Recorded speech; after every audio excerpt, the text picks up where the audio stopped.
Bonjour, je suis Elodie du blog Rencontre avec mes ancêtres. Aujourd'hui, dans le cadre du Tour de France des archives, je vais vous présenter des ressources pour le département du Cher. En effet, l'écrasante majorité de mes ancêtres viennent de ce département.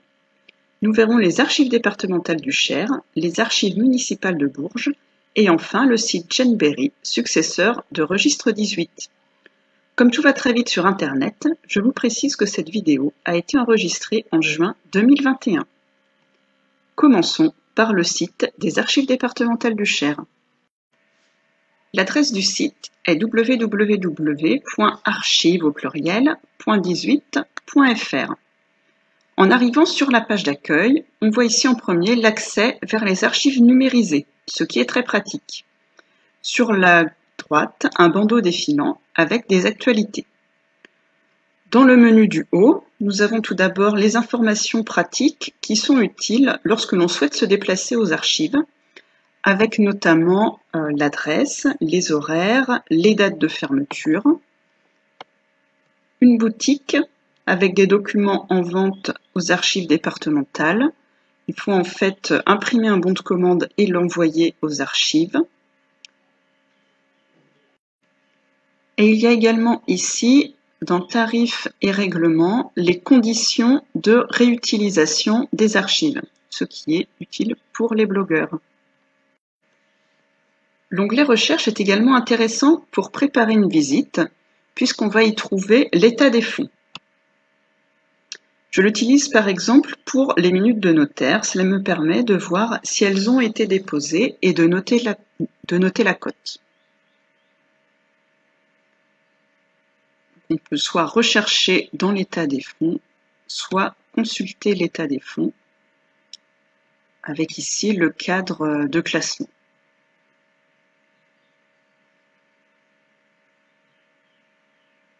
Par exemple ici, les archives notariales avec les différentes études.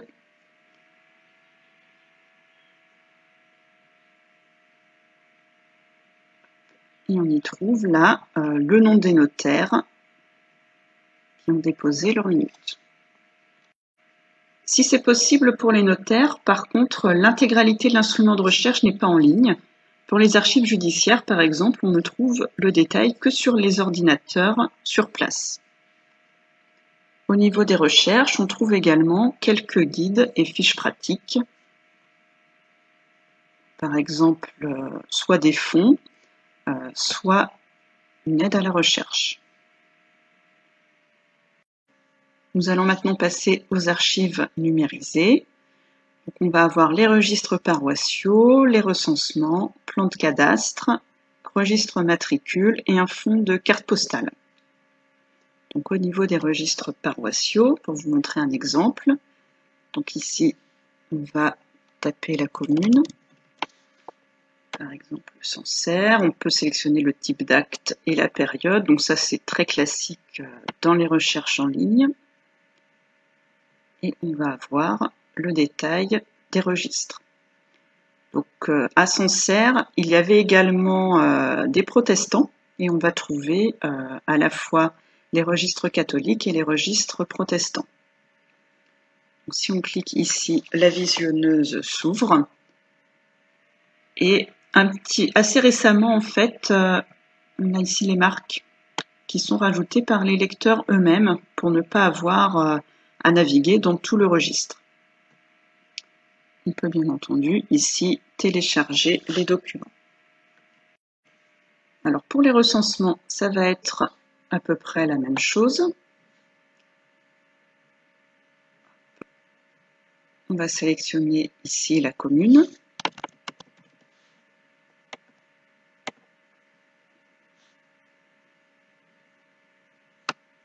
Pour le cadastre, pareil.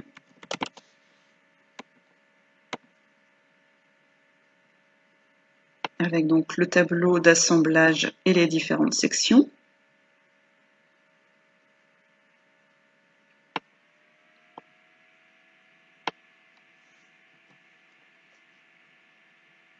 Les registres matricules. On va indiquer la classe. il est également possible de rechercher dans les annotations qui ont été faites sur le site. Et enfin, le fond de carte postale. Alors en fait, toutes les communes ne vont pas être recensées ici, mais ont été mises en ligne uniquement des cartes postales assez rares. Je vais chercher par exemple là sur Lyon-Vaux, je sais qu'il y en a. Voilà. Des cartes postales qu'on ne retrouvera pas partout. Donc il est possible de les télécharger. Par contre, vous aurez une marque ici, Archives départementales du Cher, qui va s'imprimer.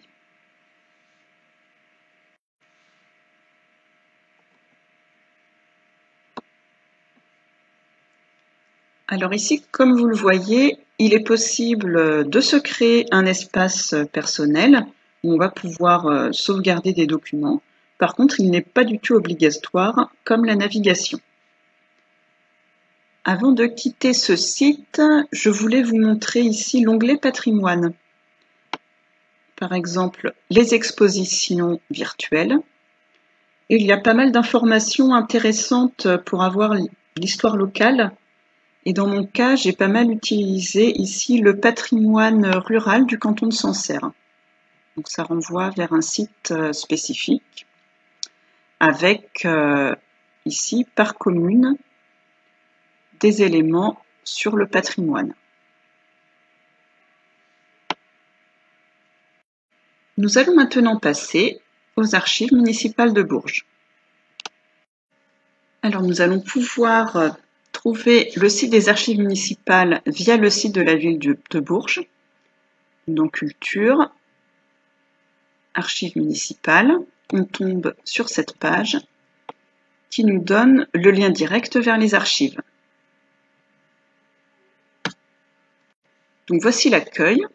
Sur la gauche, vous allez retrouver les registres numérisés qui comprennent des délibérations du conseil municipal, de la presse, recensement de population et enfin un registre paroissial.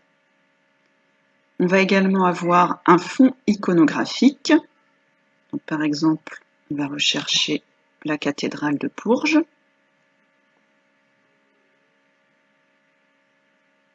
Ici, une carte postale ancienne, par exemple.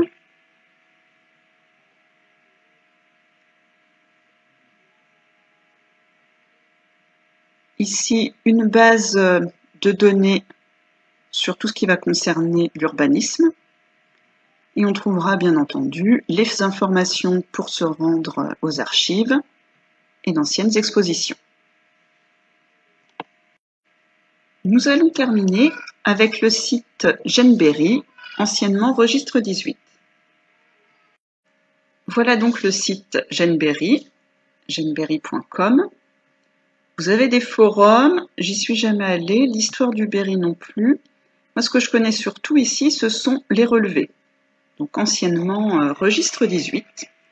Donc ce site est entièrement géré par des bénévoles, c'est même pas une association. Des personnes vont faire les photos des registres en mairie et d'autres vont faire le dépouillement.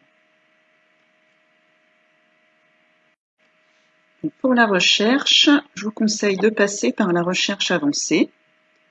On va pouvoir renseigner le patronyme, le prénom des personnes concernées par l'acte, ou par exemple ici, s'il s'agit du conjoint, le père, la mère. On peut également filtrer sur le type d'acte ou sur la commune. Donc, je vais vous montrer un exemple de recherche. Par exemple ici, si je souhaite trouver tous les enfants de mon ancêtre Jean Bonnet, je vais mettre uniquement le début du nom, parce qu'en fait, la fin du nom peut changer. Et je ne vais pas mettre d'autres filtres. J'appuie sur Entrée et je vais tomber sur tous les dépouillements où on va avoir le père qui s'appelle Jean Beaune quelque chose. Voilà.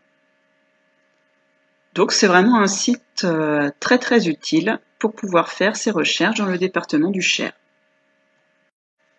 Voilà donc les 3 sites que je voulais vous présenter pour le département du Cher. N'hésitez pas à nous suivre durant toute la durée du Tour de France. Vous retrouverez des articles et des vidéos sur différentes ressources utiles pour votre généalogie. À bientôt.